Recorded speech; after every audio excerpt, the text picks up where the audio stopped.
It's your boy Bleeves. Everybody listen up. Let's get it. I'm trying to put money in your pocket. That crypto wallet. That bing bada bing ching ching big profit. Even when the market's sideways, I'm looking for ways to get paid. I'm checking my coins around breakfast, then again around bedtime. Bet this, it's not financial advice, but I'm always right. I'm always right. I'm always right. I'm always right. I'm always right. I'm always right. Party, I'm a real go-getter. Rock a fur coat, but it's not chinchilla. Who's that dude with the master plan? It's Mr. Pinecone with the mic in my hand. I ball on a budget, got a bag full of nuggets. Living life to the fullest before I'm kicking the bucket. No time for the haters, I'm the meat and potatoes. I'm the product of Anunnaki and godly invaders. You wanna go down the rabbit hole? Well, come along with me. Let me phone comb. Let me take you on the trip to the Pleiades or the seven seas. We can sail them all. Bring your dungarees and your toothbrush, your knapsack. We'll have a nightcap, then I'll bring you back. Mr. Pinecone's come a long, long way, so everybody get sideways. Sing it.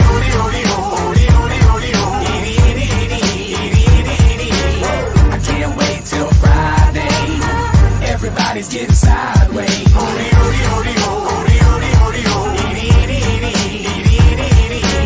Pass the bottle back my way. Everybody's getting sideways. What is going on, everybody? Hope you're having a good evening.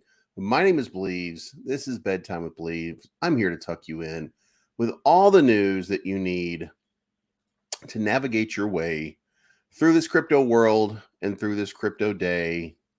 And I know what you're thinking. Why is Jerome Powell such a turd? And I can't answer that. Jerome Powell, who looks like he was pinched off from a very big guy at an Italian restaurant, has been nothing but a thorn in crypto's side for a long time, and it looks like he's going to continue to be that. He has no intention, it doesn't appear, of chilling the fuck out and not being such an asshole. Now listen, say what you want about Jerome Powell. I mean, go ahead and just say what you want. Fuck that guy. So, the big news of the day and the unfortunate news of the day was that Jerome Powell gave us kind of what we wanted. We got the Fed to slow down the rate at which interest rates were being raised. We got that. So we got 50 basis points instead of 75 basis points, which was score. However, buried in all of his bullshit was that they were raising the terminal rate from 5% to 5.5%. What's that mean? It means that they're going to add at least another 50 basis points. Now, it was expected that in October of 2023, there would be a drawdown, and that the drawdown would probably be 50 basis points. So we'd be going back the other way because we would have gone to 5%. We would have had time for everything to take effect. We would have had, everything would be done by that point. Well, now it looks like we're not going to do that at all. We're going to go one more cycle on that, which means that most probably there's going to be an increase, which means that the earliest that we could see that 50-point drawback down is going to be December of 2023, which means that he's basically wiping out 2023 for positive price action. Doesn't mean we won't get pumps. Doesn't mean that you won't make money. Doesn't mean that we're going to $5,000 Bitcoins and all that stupid shit. But people are going to get frustrated, and we're going to see some downward momentum at some point, because in order for you to continue to stay where you are or to continue to move to the upside, there's got to be some kind of positive momentum. There's got to be some kind of reason, right? And he is doing everything he can to take that reason away from you. But now that we're here, now that it's there, let's get on with the news.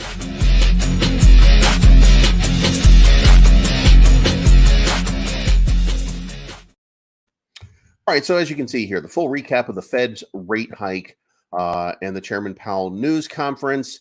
He started off by giving you just, basically a prepared script. And he was asked if a soft landing is no longer achievable because this is, getting a little bit more drastic in what they're doing because they're continuing to do this, and that maybe they could skirt a recession. He said, "No, I wouldn't say that. No, I don't say that. To the extent we need to keep rates higher and keep them there for longer inflation, I think that narrows the runway. But lower inflation readings, if they persist in time, could certainly make it more possible. I just don't know whether we're going to have a recession or not. And if we do, whether it's going to be a deep one or not, it's not knowable." The Fed's latest policy announcement serves as a reminder that even though we may be approaching the finish line, we aren't there yet with regards to the central bank's fight against inflation. While this is good to see inflation come down after the last 2 months, the Fed will need to start a few more signs over a longer time frame that inflation is under control before a full pivot. Fed hikes and volatility have been the central themes of 2022, and investors should expect both, along with hits to corporate earnings as we enter the new year. So, this did not come off as hawkish as you might have thought. It did come off, it was hawkish. So we did not get what we've been dying for, the thing that makes the difference, and that's the dovish pivot, which, that just means that we're taking that softer approach and everything is going to be yes. So let's get in chat real quick. I like Bleeves, but love Terrarium. 12 days, it looks like, and Terrarium will have its own exchange launch. I also believe until we get a president in office who knows what the hell he's doing and what's going on in the stock market and the crypto market will always stay like this. It will always be. Yeah, that's not true. It doesn't matter who's in charge. That's just pretend. That's stuff that we make up in order to pick sides. Like, it doesn't matter who's in charge of the team. There's an entire government that runs the team. This is all window dressing. The corporations, they run you, they run us, they run everything. So it doesn't matter who's in charge. Listen, let me rephrase that. Barack Obama took a disaster that was created by a Republican predecessor, George Bush, and he turned it into a bustling sort of economy. And he dropped unemployment down to very nice low levels. I'll put it this way. Donald Trump is basically what Barack Obama was on steroids when it came to the economy. He injected, by lowering regulation, by lowering taxes, he added basically steroids to the mix when it comes to what was going on in the economy.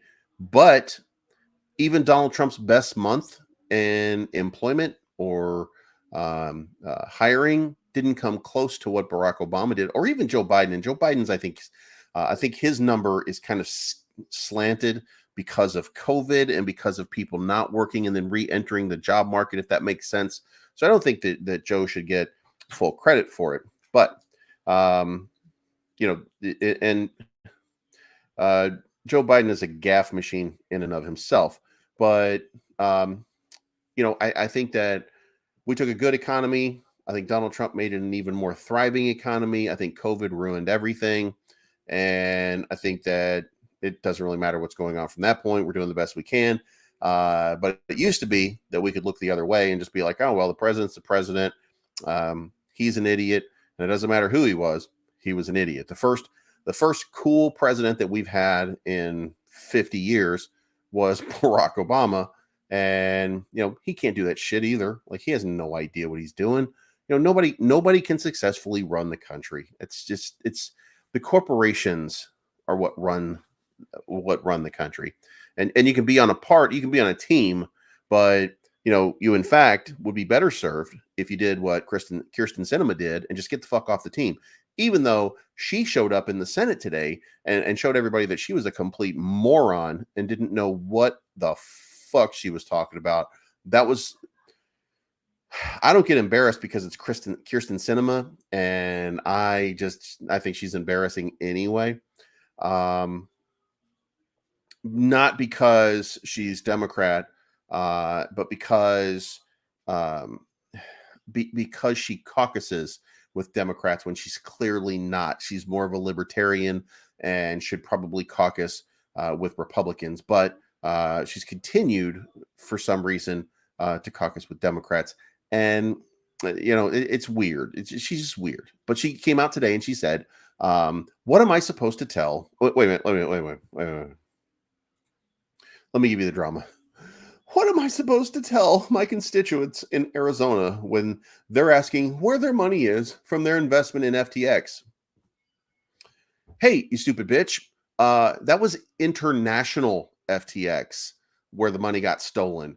FTX US money, it's just fine. But you all haven't pulled it out of bankruptcy court and made everybody whole yet. That's your fucking fault because you're a bunch of idiots. So why don't you shut the fuck up and learn what blockchains are? Learn what cryptocurrency is. And then she said, my colleagues would have you believe that there's enough regulation in place that these things wouldn't happen. Well, if it wouldn't happen, why did it happen?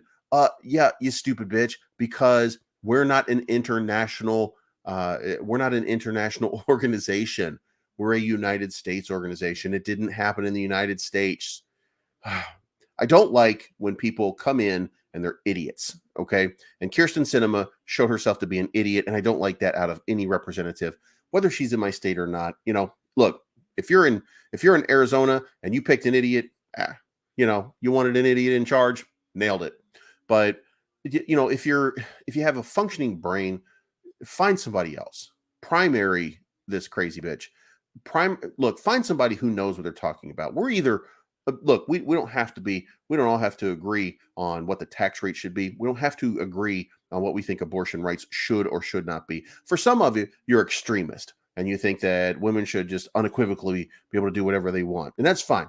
Or you think that you should have control over a woman's body because what she's doing is akin to murder, and that's fine. You can have your opinions, but if you taught your family values and then you spread your values to the community, then guess what? You would have solved the problem already, because that's what we did before. And what happened was women were dying because they were still doing it. They were just doing it in unsafe locations. I don't think it will happen again because obviously, it's not going to happen again. It's the state's rights. There's no ban on anything. So I think we really, I don't, it's weird that we're in a place where, something was overturned, but it's states' rights. It's the right of the state to decide what's best for their constituents. And that's really what the Constitution has always said. And this is just a poor but religious zealot interpretation of it. I hope that makes sense. So we shouldn't be fighting. You shouldn't be tricked into thinking that everybody with a D next to their name are pedophiles. You're smarter than that. You should remember that there are pedophiles out there, and you should make sure that your kids are educated. And you should make sure that you don't fall for stuff. But you shouldn't believe that. You shouldn't believe that there's a pizza parlor in Washington, D.C. where they drink blood and just the crazy stuff. Like, you shouldn't believe that stuff. We should all be on the same team. We should be working towards blockchain. We should vote idiots out who don't know what they're talking about, and we should replace them with people who do. Now, if Kirsten Sinema caucuses with Democrats and she's a Democrat, then the next Democratic primary in the Senate, vote her the fuck out and hope that the next person brought up, or one of the next persons brought up, is a blockchain specialist, or at least has common sense and understands the difference between the United States and international law. Those are the things that we need. So, we should all be on the same team no matter what. It is us against them. And don't kid yourself. The biggest thing that's going on in this world today is that you are convinced that I'm your enemy, or somebody's trying to convince me that you're my enemy. We're not enemies. All of us, we're all friends. The people in charge, the people that are controlling your life, the people that are doing weird shit, the corporations, those are your enemies. And we should be voting them out of office and finding new representation and new people. That's what we should be doing. Now I'm ranting. All right. So back to the matter. Back to the matter. CEO 100 says BRL is about to boom tomorrow. What's up? What's up, Richard? What's up, Jason? Maddie B in the house. Man, everybody's gonna be like, what the fuck is going on here? Is this like a sermon? Yeah, because I'm Jesus. You know what I'm talking about. Bleeves, you know anything about why the sudden myself and a couple other money put into my Suzuki 120? I don't know. I have no idea. What's going on, man? There'll be no pivot 2023. That's right. We're not going to get that. Crypto Dream says Advantis tomorrow could be big. As a matter of fact, there's a couple of us that are investing in Advantis when it launches. That is from Justin Moonshot from TARP. Now, if you don't know who Justin Moonshot is, I mean, you could check check under Russ Armand's desk. Look, I'm still not happy with Justin Moonshot because of his blind support of Russ. And it's probably because he got wrecked, right? It's probably because he had a gigantic bag. It's probably because he was heavily invested in Saitama. And you know what? I don't give a shit. That means you're a liar. So tell the truth and then we'll be cool. But he was very disingenuous about what was going on with Saitama all the while everybody else was like, oh my God, you see it happening, right? He was like, nah, it's everybody else. He was dogging other cryptos and then saying, well, Saitama's different. It's not different. It was all happening there. So, hopefully this is different. And hopefully he's learned a lesson. I heard that he went on an apology tour and told everybody that. So we'll see.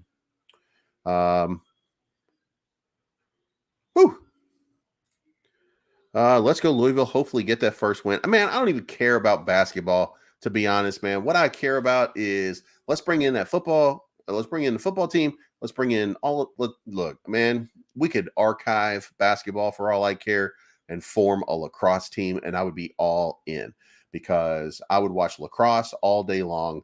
I drive people crazy because I watch lacrosse, but it's about to be lacrosse season, and I'll be watching that every Saturday and Sunday on TV because I like lacrosse. So what's going on? Yeah, we're not getting anything under 5. We're in a bad situation. We're in a very bad situation when it comes to how the market's going to react. But let's get back over here because I have taken up enough of your time. You're welcome being on your screen. And let's go look back over here at, we got blah, blah, blah, blah, blah from Jerome Powell. We didn't get anything good. Now the markets are reacting by being a little bit wishy-washy and a little bit sideways. But let's remember what happens normally when Jerome Powell at 1 o'clock when he's ready to go on, or 2 o'clock when he's ready to go on, the market usually pumps. Then 30 minutes later, he starts talking and the market dumps. Well, today it did the opposite, right? And then for days, the markets go down because he's a piece of shit and he fucks everything up, right? Well, so here's what's probably going to happen tomorrow, because if we take that and we flip the script, because when at 2 o'clock today, the market dumped, then it pumped a little bit to get back some of the momentum that it had lost while he was talking, because he wasn't completely hawkish like he had been before. So people started to buy back in, and the day did not end up horrible. As a matter of fact, if you look over here and you look at the Dow Jones, it's down 142, but at one point it was down like 400. So once he started going, it all started to recover. So, we saw that happen. So tomorrow might actually be a little bit of a pump today, but now we have to go through the overnight markets and we have to see how they wreck everything. They're not going to be happy with the Fed rate hike, because now if you're moving the terminal rate to 5.5, then all you're doing is drawing it out and you're telling people it's going to take a lot longer to fix America. So we'll see how that goes, but let's move on because we got to hurry up. So the market, 859. I mean, for what we are right now, that's not bad. 45 billion, but it's moving around in the market. And you're looking here, 2.5%, down 1% in the last hour. Holy shit, Ethereum. Oh, you're drunk. All right, so it looks like the market is dumping right now, and that's fine, by the way. It's fine for the dump because this is a little bit of a correction from the Asian markets. I'm not sure what the European markets are going to do, but we'll find out. And over the last 24 hours, Ethereum is down. BNB is still down big, and Bitcoin trading a little bit even. and a little bit sideways. And let's get over here. Kevin O'Leary put points at Binance for putting FTX out of business during the Senate hearings today. Kevin O'Leary was interviewed. Why this? I don't understand. Like why they keep doing this shit with this guy.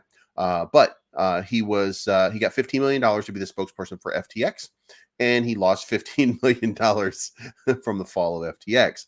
So he says that Binance is the reason. I have an opinion. I don't have the records. These two behemoths that own the unregulated market together and released incredible business in terms of growth were at war with each other, and one put the other out of business intentionally.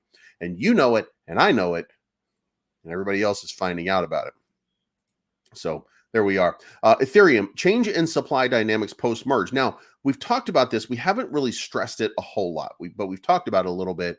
The supply of Ethereum is decreasing beyond the expectations of what. Now, we're not, by the way, deflationary with Ethereum at this point. Okay, that should be noted. And we're going to read this article real quick, but I can tell you that already. We're not deflationary, but the amount of inflation in Ethereum has subsided and abated quite a bit. The Ethereum merge was one of the most historic moments in crypto history. The move saw the transition of the second biggest crypto by market cap from a proof of work to a proof of stake. According to Glassnode, ETH's issuance rate was about 4.5% before the merge. After it dropped to roughly 0.5. So we're still inflationary. But even though the nominal inflation rate is about 0.55, the burn consumes most of it. So we're breaking even. And on some days, we are deflationary. And you can see that on some of these charts right here.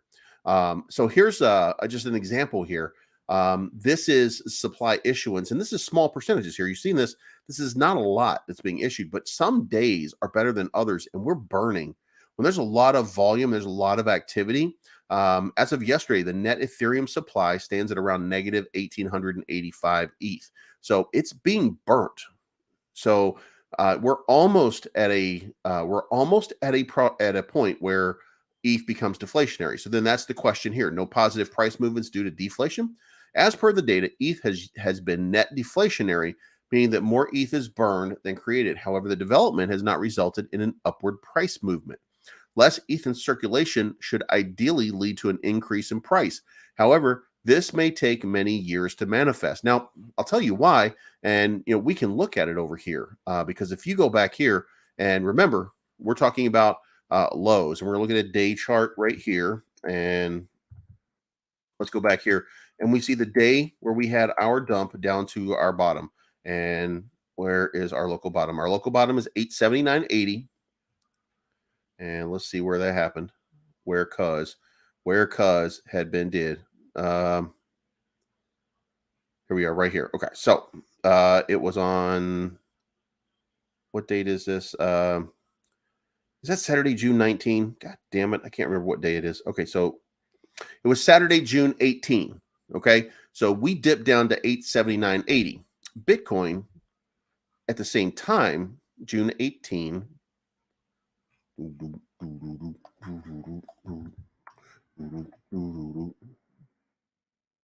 June 18 had dipped down to, what is this number right here? About 17,725. Okay, so the next time we got 17,725 out of Bitcoin was, it looks like around October 23.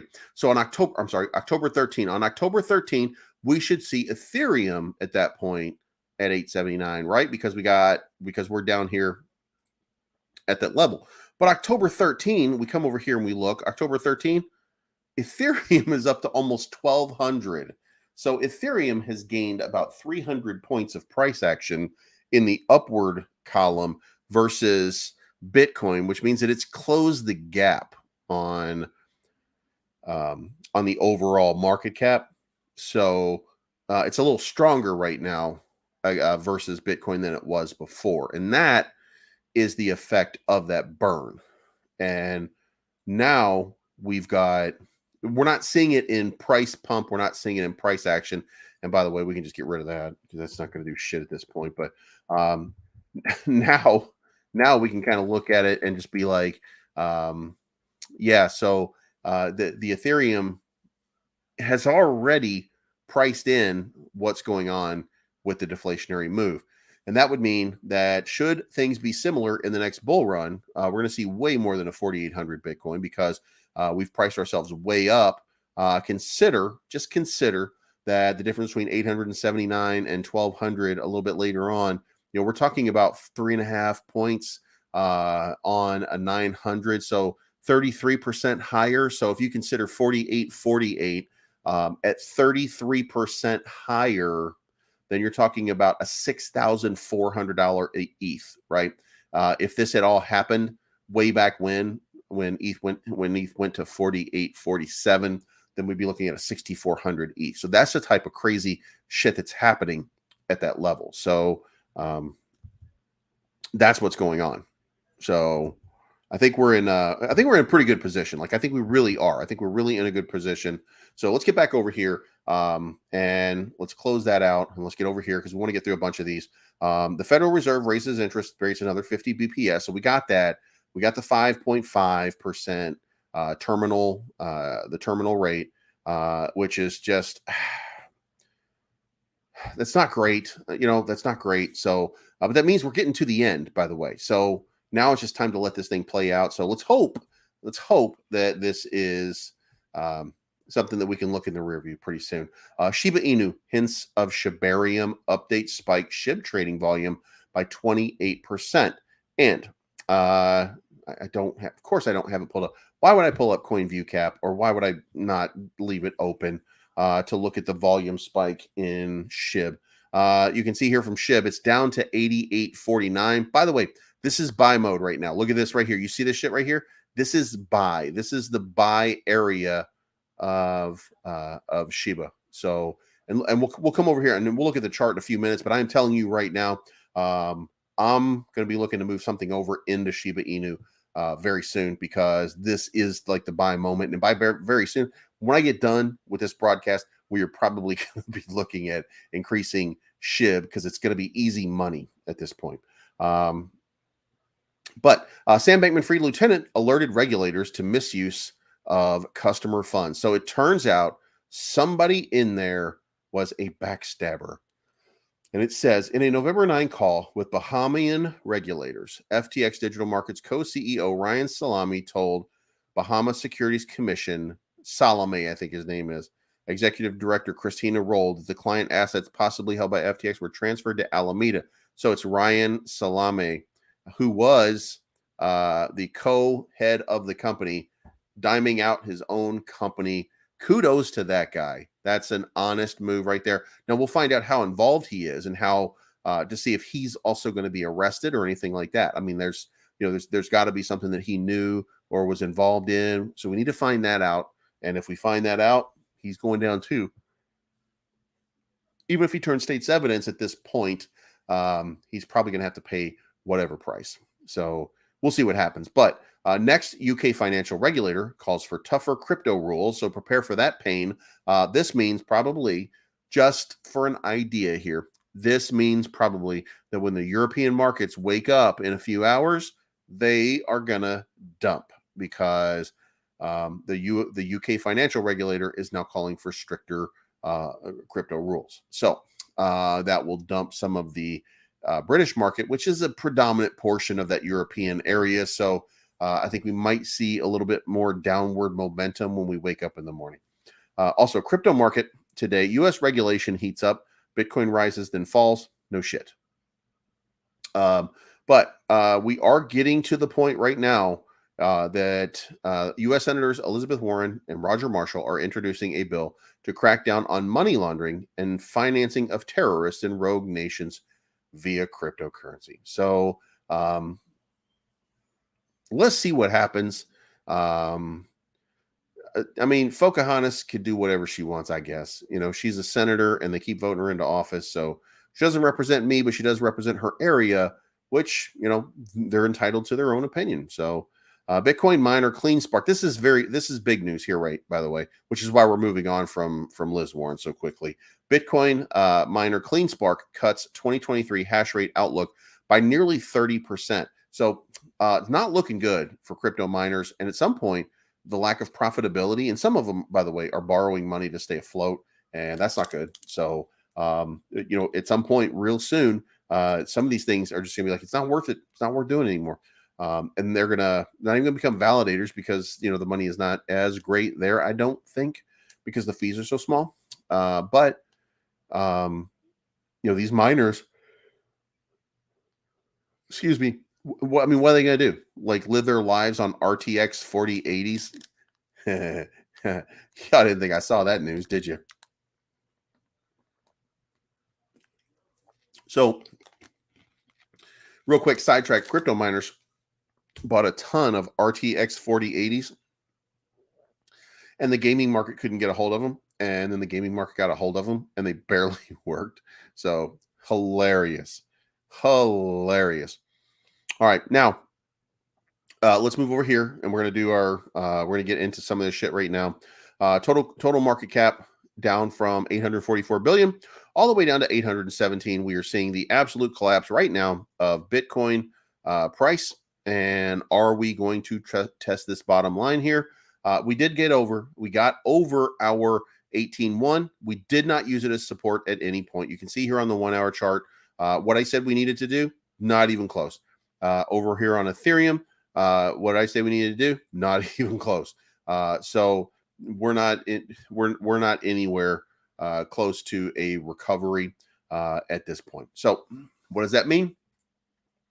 Luna Classic. Hey, guess who was fucking right again? Look at this shit. Jesus Christ. Like, this is what was supposed to happen the other day, and now it's going to happen here. And this does not look like it's going to happen. Everything seems to be collapsing, even though it's up 1% right now. The USTC to LUNC conversion might get pretty good. Like, maybe we'll see a pump, but who knows? Anyway, everything else that you look at has been kind of down, except Hulk over here.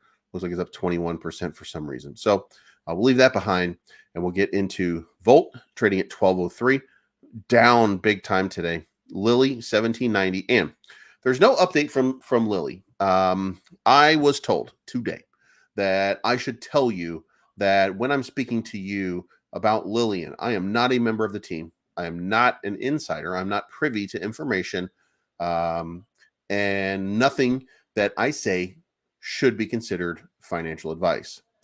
That being said, I still support Lily Finance, and I have still not cashed out. And there is a reason that I have not cashed out. And it's because I am trusting in the process with those developers, and I cannot tell you why. I can't tell you why. Does that make me an eagle? Well, it does make me an eagle who can't sing, right? But I am supporting Lily Finance. I am going to hold on to this because something's going to happen. So that's all I'm saying. Like, I don't know that it's going to be what I want. The wheels could fall off. But here's what I do know for sure. Zach Siegel can't take back what he said. And if he does, if Zach Siegel goes out there and says or deletes his tweet, then he is tipping people off that Lillian is actually going to be listed, and he's wrong. So he cannot do anything, and Lillian cannot say anything. And I think what we should recognize here is this: that Lillian, the people behind Lillian, genuinely, and I mean genuinely thought and believe this listing is going to happen. And they have confirmed, I can say this, they have confirmed that all the stuff that we're talking about has been legitimate, that they double and triple check to make sure, they trace routed everything to make sure that they're literally dealing with the people that they're supposed to be dealing with, and that it was not a scam, right? They've done due diligence there. That's what they openly say. They believe that this is going to happen. So there is no reason to doubt it. What I can say is this: trust in the process. They should not have made that announcement, but they did make that announcement. So now they have to sit and they have to wait until Coinbase makes a decision about what they're going to do, if they're going to do something. And I do believe that they are going to do something, but Coinbase do what Coinbase do. Coinbase don't do what Lily do. You know what I'm saying? So, I think we're going to see something crazy out of it, but I don't know for sure. I'm going to side with them for now and see what happens. Volt Inu, Volt now has 99 exchange. We got 99 exchange. We got 99 problems, but exchanges ain't one. So we're at 99 right now. This is 1 hour ago. Here's the deal. Pablo announced a little while ago that we had gotten the 100th exchange. And of course, I did a video about it today. We don't know who it is. I can tell you this. This is going on right here. I cannot wait for this crazy bullish live stream. This Sunday at 4 p.m. Eastern Standard Time. Anonymous gift. Now, if I'm looking at this, what am I seeing on anonymous gift? Well, I'm seeing the Guy Fawkes mask. So that's not Cult DAO. So I think we're safe there. Jesus fucking Christ. Please don't be cult. Because if I gotta be nice to cult people, then I'm gonna be mad. You know what I mean? God damn it. I talk a lot of shit about cult. So just so you guys know. And to be fair, I like cult. I don't dislike, it's a DAO. I mean, it doesn't do anything good, doesn't do anything bad. It just does. So but I talk mad shit about them at every given point. Just because the price is so low. Because they got ahead of themselves and blah blah blah. So there's going to be a gift. It's going to be on the YouTube channel. And let's retweet that so that you can go check it out pretty soon. We'll see what it is. 3 p.m. on Sunday. I don't know what that means. 3 p.m. on Sunday is when some football games start. So maybe it's football game starting or something like that. I don't know. But we'll find out pretty soon. And Enoch is now doing it over here with his Apollo bag. Look, hey. Look me in the eye. God damn it. We got to do this. Look me in the eye. How funny would it be if Enoch got his 100 million for this bullshit that he's doing by turning 1 million into 100 million? Apollo gave him that money, right? We know that, right? So, so what if Enoch got his $1 million, invested most of it into Apollo because that's the play, right? To show, by investing in Apollo, eventually becomes 100 million, right? What if, I don't know how much he put in Volt. Okay, I don't know what the amount is. I know he does his shit all the time. But what if that's what took him to 100 million and Apollo didn't do shit? That'd be hilarious, right? I mean, we can agree that we would all be like, if that were to happen, right? That would be kind of crazy. So, here's hoping. You know what I mean? And I don't mean anything bad against him, by the way. I like Enoch. I don't have a problem with him. That would be hilarious because, like we all know, he took $1 million from Apollo to turn it into 100 million because they thought they would give it to him, then they would 100x, and then boom, and it didn't work out that way. So Wagme Comics on 12/19. The betrayal is only 5 days away. And guys, you're going to want to mint this fast because it's not going to take very long before these things are all minted out. And then I think let's go look over here. Decanect's up 2%. MMAI is down a little bit right now. Wagme, of course, is down a little bit. Terra down a little bit. Everything is starting to tank just a bit because of the stress of what's going on. BRL is down to 205. I'm still up 3x from my investment, so I'm going to hold it for a little bit longer. Hulk is up 13%. RBIF, which is Robo Inu Finance, they're up at 37.83. That's still kind of down, though. They've been sitting at least 38 to 48 for the last couple days. So overall, not great. But looking up here on the chart, Ape is just an absolute shit show at this point, right? I think we can all agree. We should all be able to agree right now that Ape is Ape. Look. Here's what you're not gonna find. Okay, you're not gonna find a video of me saying that I like Ape, right? that maybe you can make some money off of it or something like that if it dips down to certain levels. For support purposes, if you're going to do some flips or some scalps or something like that. But seriously, like Ape doesn't do shit. This is a meme coin, just like SHIB, just like Doge. Like don't get high on Ape coin because it's not going to end well. They're going to continue to decline. Hex is down to 27.29. And look, here it is right here. I would want it to go down a little bit more. So if I'm calling it and if I'm saying like, I want to toss some money in it, I want to zoom out just a little bit and I want to look at where it is and I want to see that. So right around here is probably the support line 2673. Because you see all these lines of support like right here and over here. So you're seeing those levels and you see it's bouncing at 27 right now. But then if it breaks that level, then the new low comes down here to like 25.45. And then it comes all the way down here to 24.53 and then 22.92. And look, if it gets down into the 22s again or the 23s or the 24s again, you got to think, right? So from 22 or 23 up to, let's just call it 3 or 32, right? That's an increase of almost 50%. So, you can make just a quick 50% scalp off of Hex if you just give it an opportunity to hit that bottom. So, I mean, pay attention and watch for it and just kind of see what happens. Bone is at 83 cents now. On the 7-day, it's down 2.5%. So that's not a buy zone. I would wait at this point. This looks like the top. You know what I mean? Like I don't see this. It's not gonna accumulate right here and then just take off from here. Not in these market conditions. So I'm closer to buying at 71 cents than I am at 80 something cents. So hold off on that one if you're making any kind of plays, or at least I'm gonna hold off making any kind of plays until I get a better price action that makes a lot more sense, because why? You know what I mean?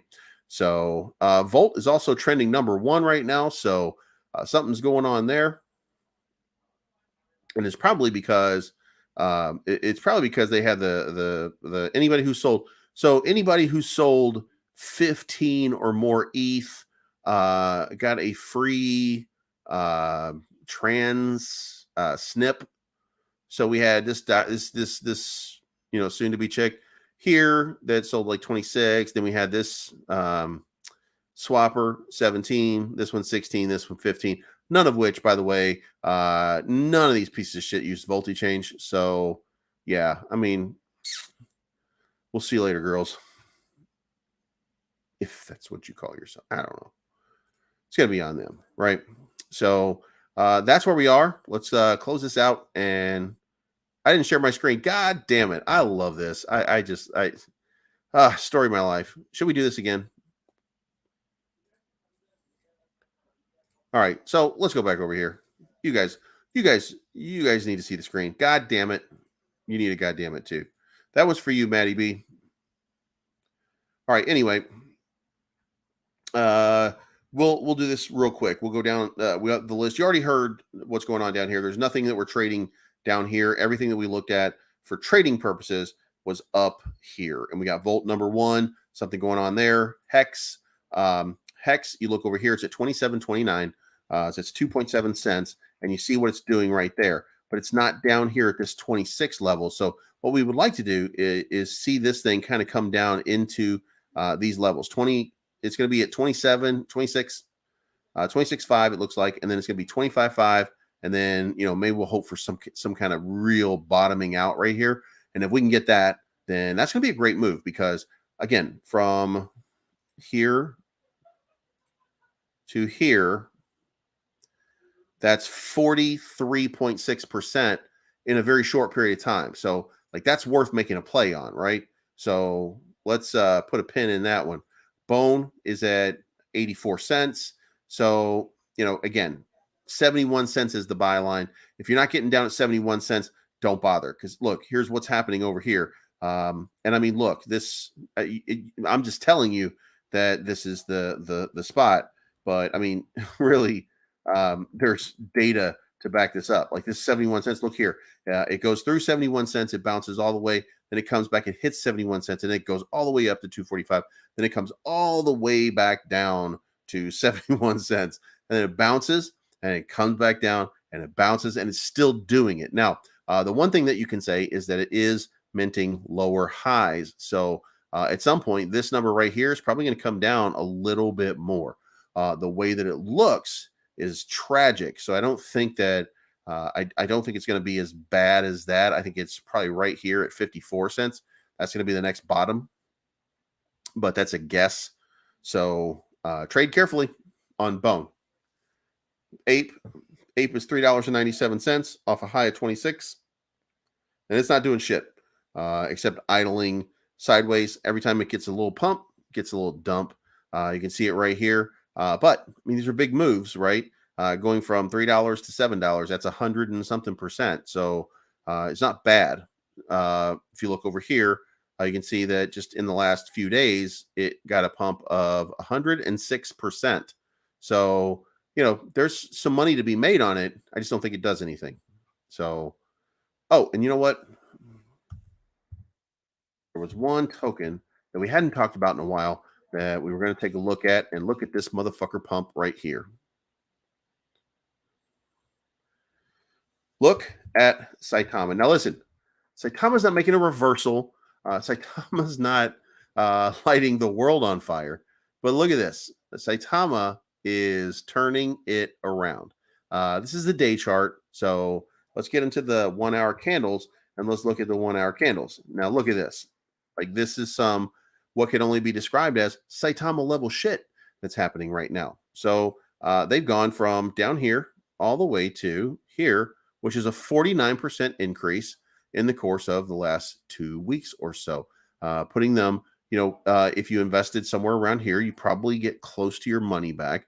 If you're down here, you're up a little bit. There's a lot of people out there that are still wrecked, and you know, maybe at some point they get their money back. But when you take the 4 hour chart and you look, you know, this has been a nice little run, and it continues to mint new lows, but now it's got that turn, and maybe, just maybe, this is a long-term move to the upside, and we might be seeing some relief now that all the Jeets have been exiting.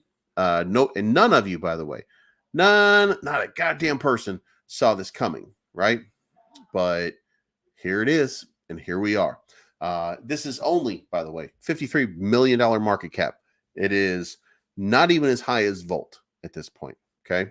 So I'm not saying I'm prepared to become a Saita Maxi or anything like that, but I am saying that it has started to move back in the right direction and only has 2% taxes. So there's money on the table to be made on Saitama. You just have to put the money in at the right spot, take it out at the right spot, and see what happens. I don't know if I can follow it. Yeah, I can't follow it. Otherwise, I have to pull something else, and I'm not going to do that. But there we go. Cowboys are not heading to the Super Bowl, man. Don't do that shit. Stop. And to be fair, like I don't hate any NFL team. I love football. I don't hate any team not named the Cowboys. I see what I did there. My cousin, big Cowboys fan, so I always clown her because it's the Cowboys, right? I mean, they're easy to clown. And you know, because I mean, listen, they haven't done anything in, was it 30, 20, like 30 years, right? They've been irrelevant for 30 years. They just build big stadiums and go 8-8. You know what I mean? So there's a lot of teams that do that, by the way. And they just haven't been fun to watch. Tony Romo was a lot of fun. Tony Romo was, you know, that gunslinger type guy. Dak Prescott is kind of like that. But I'm not really as supportive of Dak Prescott. Now, I love watching Ezekiel Elliott run the ball. He is a monster. I thought Ezekiel Elliott coming out of OSU was, you know, I thought he was a big time player, and he's proved that he is a big time player. But it's the Cowboys. They're going to find a way to screw it up. And it's not gonna happen. So hey, me saying it doesn't make it true, man. It's the Cowboys. They're gonna find a way to fuck it up, man. That's what they do. One day that'll change, but I think they really need somebody. I think they need somebody not better than Dak Prescott, because I think Dak Prescott is a really good, a really fine player, and a superb quarterback. I don't know. That just he doesn't seem to get it. Like he doesn't seem. Maybe he will soon. But I mean, Pat Mahomes came in and he didn't have that problem. Yeah, dude. And I'm a Chicago fan just because I'm up here. You know, like I don't care. It doesn't matter to me where Chicago wins or loses. I like to see them win because I'm up here, but I don't care. The only one I care about. Look, what I care about: Louisville football. I care about Louisville football. And when the Louisville Cardinals are doing well, I'm feeling good. When the Kentucky Wildcats football team is doing well, I'm doing good. Because for me, it's all about the University of Louisville. And I'm not a big fan of Kentucky, but, I'm from Kentucky, so I'm going to be supportive of them. I'm not from Western or Eastern Kentucky, so I don't need to. I'm from the central part where Louisville is. So, but yeah, I'm going to be all about the Louisville Cardinals. So, Giant Wookie, I thought you were from like St. Louis, or you're all Philadelphia Eagles. Fuck that. Philadelphia Eagles. Look, It's Always Sunny in Philadelphia is one of the best shows on TV. So they get the benefit of the doubt from me. And to be fair, the NFC East is probably, look, I know there's a lot of good divisions in football. There's the NFC Central, which is the Packers and the Bears, which are the two winningest teams in the history of football. I get the lore, but the NFC East, between the New York Giants, the Washington, whatever the fuck their name is now, the Philadelphia Eagles, and the Dallas Cowboys. That is so great. Like that's such a great. Is there another team in there that I'm missing? If there is, fuck that team. But like it's such a great division. I care about making money on Advantis. I think we all do, man. I think we all want to make some money on Advantis. So let's see. We'll see what happens. But yeah, dude, one of the things, by the way, when you said this, Romo, look, it's crazy how smart Tony Romo is. And I mean, from a football standpoint, not from a normal standpoint, the fact that this guy can just sit there and basically call what these teams are going to do next. And on the money so many times that they make videos about it, because he just calls it. And he's not playing anymore, but there's also a guy named Daryl Johnston, and he was the Moose, and he does commentary for the Bears all of the time. And he's such a knowledgeable, these are some really smart guys that came out of the Cowboys. So, I don't have a problem with them. I just like to see them lose. You know what I mean? Because my cousin, she is so into the Cowboys. It's worth it to watch her go fuck that team. You know what I mean? When somebody beats them. And I got a buddy. I got a buddy. His name is his online name is Mr. Texas, big time Cowboy fan. And I used to just go off on him about how bad the Cowboys were. And the Cowboys were bad at that point. So every year he starts off the year with, this is the year we're going to do the Super Bowl. Yeah, baby. And I'm like, dude, you're not even going to win 9 games. And he's like, you're so full of shit. And I've been right so many times. It just drives him up the wall.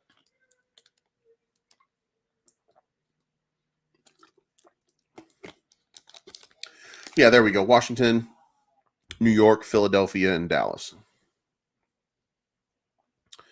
I'm a Horse Girl fan. Uh-oh.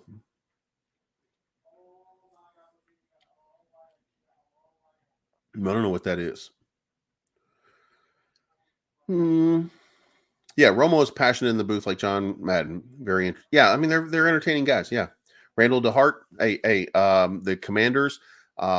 Look, I go way back, man. I remember when they had the Hogs line, and John Riggins was the running back. And look, I was a big Herschel Walker fan, but John Riggins was a big, bad dude running the football. And like, I really love the way some people run the football. For me, Barry Sanders, greatest running back to ever live. And I only say that because I haven't seen anybody that matches him on that level. If I look at Emmitt Smith, I understand why Emmitt Smith had all those yards. What I say to that is, if I do feel like if Barry Sanders ran behind the same sort of gigantic line of, what was it? Ray Allen, like they had a whole bunch of really big, talented offensive linemen in Dallas. I think he would have run for 2,500 or 3,000 yards in a season because they wouldn't have even needed to pass the ball. You know what I mean? Because if you can just pancake people and let your running back go crazy, then yeah, Barry Sanders would have been a legend if he had been behind a really good line. So he wouldn't have had to have been as creative at the point of contact or at the point of attack. He would have been able to break into the secondary way more and far easier. And then, getting those kind of steps on people, Barry Sanders would have been the greatest. Like, it wouldn't even be a debate at this point. He'd be the greatest running back that anybody had ever seen. And by the way, the greatest running back that I ever saw in a total season, considering everything, was Marshall Faulk in his last season at San Diego State. I was staying up late at night just to watch San Diego State games because Marshall Faulk was just like it. And I know this goes back a little bit before some of you guys' time, but like it was something about the way like he was running for 300 yards a game in college, and like his bad days were like 200-yard games. Like, he was just going absolutely nuts.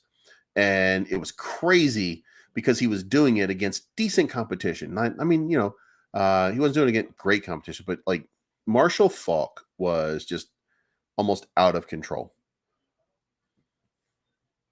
Luna Classic. You know what? Did we forget Luna Classic today? We sure did. Well, Luna Classic is going to have to wait for breakfast in the morning because it's time for me to go walk the dog. So this is not financial advice. My name is Bleeves. I am always right. Marshall Faulk was the GOAT. And look, if you want to know who I think was the best quarterback for one season, it was Kurt Warner when he had Marshall Faulk and he had Isaiah Bruce. I think his name was Isaiah Bruce, Torrey Holt. I think that the greatest show on turf was probably the greatest offensive explosion that we'd ever seen, even though they didn't score as many points. Like, I think Minnesota one year scored more points just recently. But I think that Kurt Warner coming out of nowhere, making the plays that he did in one season, I think that the 2000, the 99 Rams or the 2000 Rams that was the greatest thing I had ever seen in football. Like, there was people couldn't even touch them. So like, it was pretty crazy. So we'll see you guys in the morning. Have a good evening. And we'll talk again soon. I'm looking for the good life, sitting on top of the world.